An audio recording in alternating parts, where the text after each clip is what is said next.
Hello everyone! Today I'm excited to share my thoughts on a lesser-known adaptation of Pride and Prejudice that aired on British television back in 1967. It's a 6-episode miniseries directed by Joan Craft, the screenplay adapted from Jane Austen's most famous novel by Nemini Lethbridge. Each episode is about 24 minutes long, and you can watch them all on YouTube. I've put a link in the description. To call this version lesser known is really an understatement because hardly anybody mentions it when discussing Pride and Prejudice adaptations. Maybe that's because it's only recently become accessible through YouTube. I didn't know of its existence until someone asked if I had seen it, and that made me curious. But what happened is what always happens. Other things I was working on kept taking precedence, and I let time go by. And also, I confess, I had somewhat low expectations.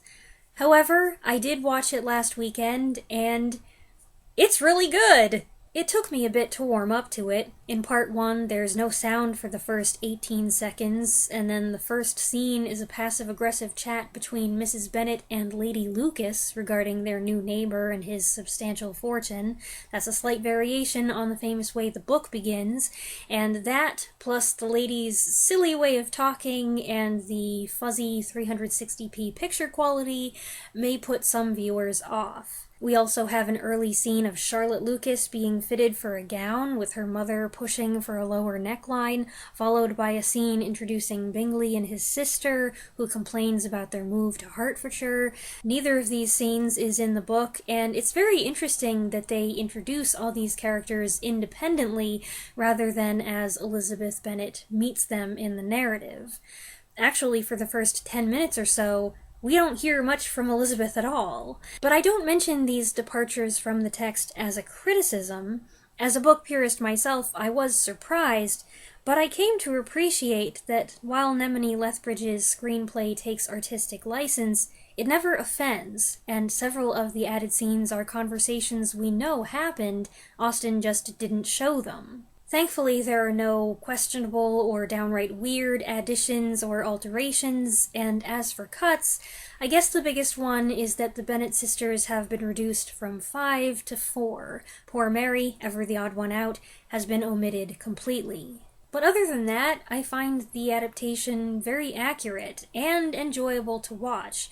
The parts are well played, the characterizations are fun and distinct, and Austen's story is faithfully preserved. Elizabeth is played by Celia Bannerman, who delivers her witticisms with a light touch. Hers is an easygoing personality, playfully saucy without being rude. Bannerman has wide, expressive eyes, and she speaks with her eyes a lot, as Elizabeth should. Mr. Darcy is played by Louis Viander, whose profile gives him a naturally snooty look. I did not find him handsome, as the character is described, and he really had to grow on me, but what won me over is that his Darcy is more human in the first half than other Darcys. His interpretation sooner emphasizes how the character's lighter side is drawn out by his interactions with Elizabeth. Her impertinence and merriment provoke a response, and instead of scowling and being taciturn or awkward, he perks up, seeks her out, and shows his enjoyment of their verbal swordplay. Another thing that made me laugh about him was his expression whenever something shocked or alarmed him, like when Lizzie mentions Wickham, or every single time Mr. Collins approaches him. Jane Bennet seems ideally cast, an open-faced girl with a sweet countenance and a docile nature. What impressed me most, though, was what I learned afterward, that she's played by Polly Adams, mother of Susanna Harker, who played Jane in the 1995 adaptation. I really liked this Mr. Bingley. At first he seemed older than Darcy, and that's kind of backwards, but I like the way he handles sticky situations. It's a more mature take on the character. He's still weak and malleable, but he behaves more maturely. The actress playing his sister Caroline seems to be relishing her mean girl role. She is restless, irritable, and transparently desperate. Caroline's a tremendous snob, but there's an intriguing emphasis here on her hypocrisy, with Bingley's reminder that their own father was a tradesman. She and her comically vapid sister Louisa both envy that Darcy's family have occupied his estate for hundreds of years, whereas they themselves are nouveau riche. Not that they admit it. I don't have much to say about Kitty Bennet, and I guess that's par for the course. That's kind of her lot in life. But Lydia, at least to me, looks so 1967. I don't know if it's just her hair or her face as well, but she was the only person in the cast who stood out to me as looking modern. I do think the actress does a good job, playing the character as both forward and juvenile. Her voice also seems very high at times, and I wondered, does she really talk like that?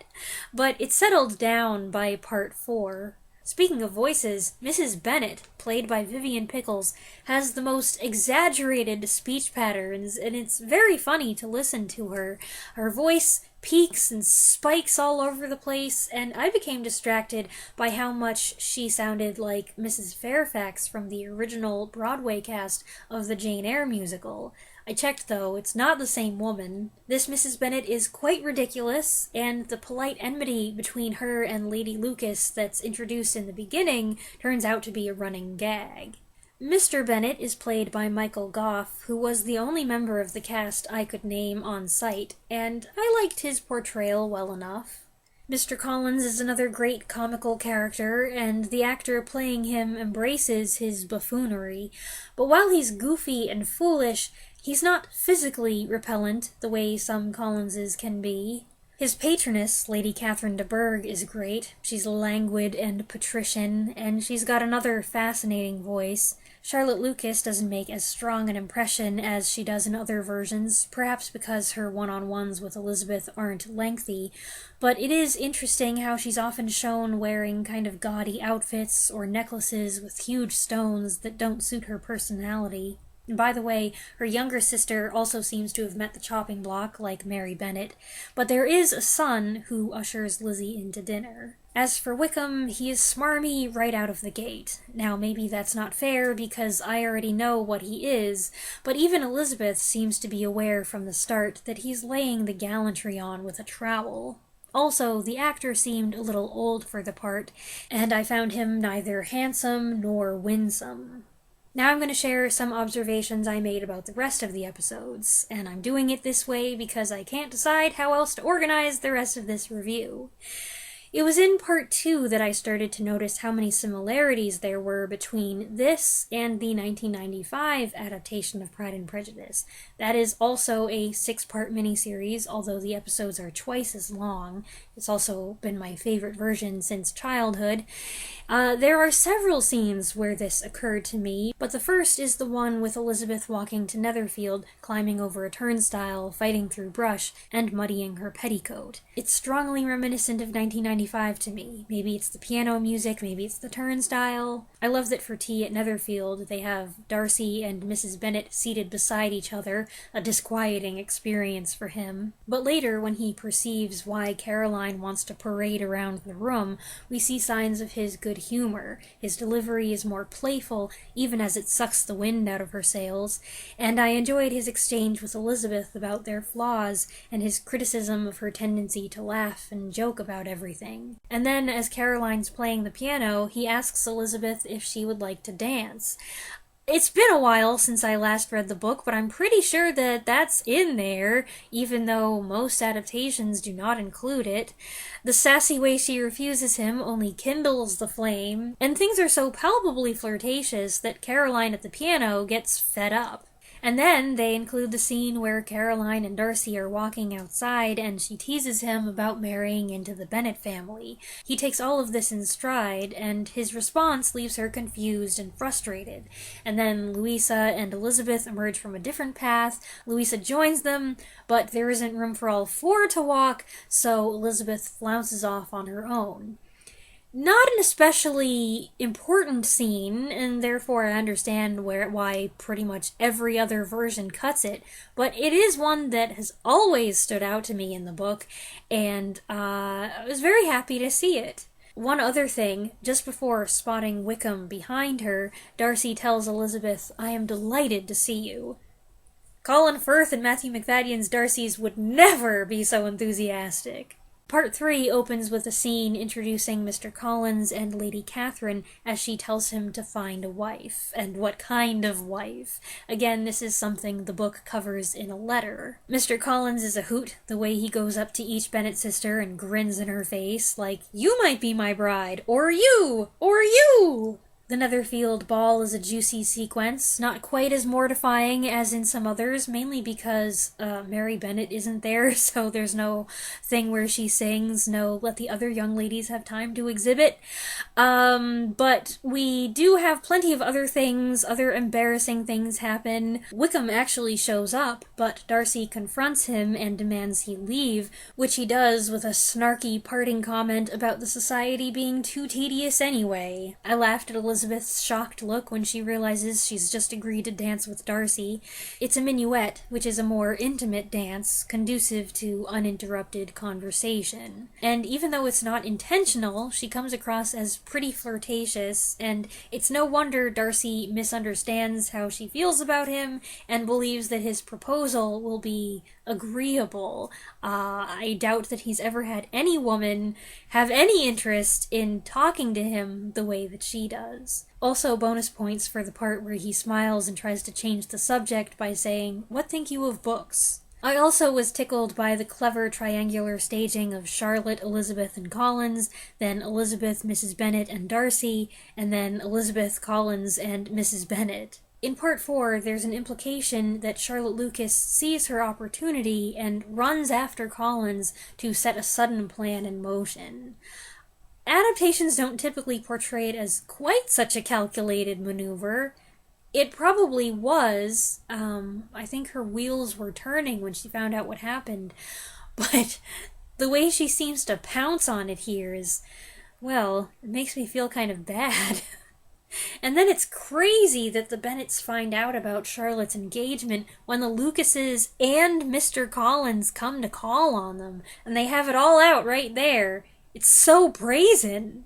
Other new things include the gardeners coming for Charlotte's wedding, and a scene where Caroline Bingley crumples Jane's letter into a ball and throws it out the carriage window with disdain. When Elizabeth goes to visit Charlotte at Hunsford, Collins shows off all of their valuables and then says, "All this could have been yours, Miss Elizabeth, if you'd but chosen."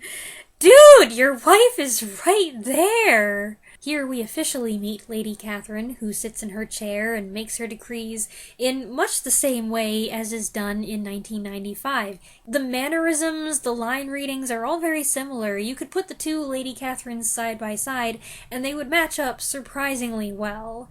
And then, in the middle of Elizabeth's interrogation, Darcy and his cousin, who's not interesting in this version, are announced, and Lizzie looks like her eyes might pop out of her head. Darcy gives her a warm greeting, though, and is clearly eager to talk to her. Not eager to talk to Collins, though. Every time he pops into view, Darcy looks aghast, like he's thinking, "Who or what is this guy?" The proposal scene is excellent, although not as intense as some others, and I found myself thinking, Elizabeth, come on, how can you be so shocked by this turn of events? His interest in you has been obvious!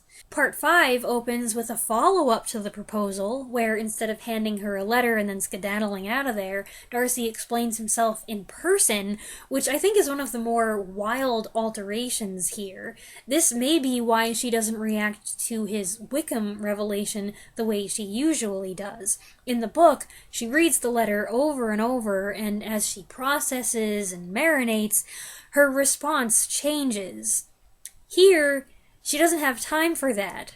He's getting her immediate reaction, which isn't great. She also delivers this zinger. "It may pain you to offend me, but it does not make you stop." Ooh. But by saying "God bless you" as he leaves, he shows he still has soft feelings for her, despite her rejection. During the visit to Pemberley, Darcy walks in just as his housekeeper is singing his praises, and he jokes that he doesn't deserve it, and then he sees who the tourist is.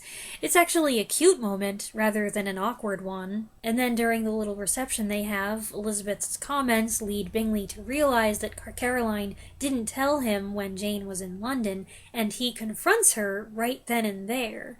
Darcy steps in and accepts some of the blame, and it seems a strange time to have this conversation, but I guess he wants to clear the air, and maybe he's thinking if he does it while Elizabeth's present, she'll be impressed. Back at Longbourn, Kitty's giggling over a letter from Lydia at the dinner table, and that's how the Bennets find out about the elopement. Once Mrs. Bennet realizes what's happened, she freaks out, giving Alison Steadman a run for her money in the hysterics department. Part 6 includes Darcy and Wickham's confrontation, where Wickham says Lydia is very silly and he preferred Darcy's sister. What a jerk! I find Mrs. Bennet especially funny in this episode. Her puzzled reactions to Darcy, the way she cluelessly butts in on Bingley's long-awaited proposal to Jane. Then Lady Catherine and her hat pay a visit to Longbourn, her rudeness making her public enemy number 1 in Mrs. Bennet's book. Later, when Darcy apologizes for this rudeness, it seems to absolve him somewhat for her, and then when she learns he's going to be her son-in-law, she literally starts hyperventilating. And the miniseries ends with the newlyweds on their way to Pemberley, with a sweet little welcome home, Mrs. Darcy, thrown in. I really liked this. Like I said, I had some qualms going into it, but as it went along, it kept getting better and better. It isn't stagey or antiquated, some of the costumes are very nice, and the wigs are probably less distracting because it's in black and white. This adaptation will never gain mass appeal, unfortunately. It's too old and fuzzy, none of the men are hot, and it's not sufficiently aesthetic to appeal to modern tastes. But for lifelong fans of the novel who are willing to give it a chance, I feel you can't help but enjoy it. It's old, but it's energetic, and while it doesn't include every single element and every single line, it's an excellent adaptation. It doesn't displace my favorite, but it has the potential to be my second favorite, and I would certainly watch it again with pleasure. I hope you enjoyed this video, and I would love to hear from anyone who has also seen this adaptation of Pride and Prejudice. If you're curious about my thoughts on other versions, I've done just about all of them, I think, and you can check out my other reviews by following the link in the description. Let me know what you think in the comments below, and I'll be back next Saturday with another review. Thanks for watching.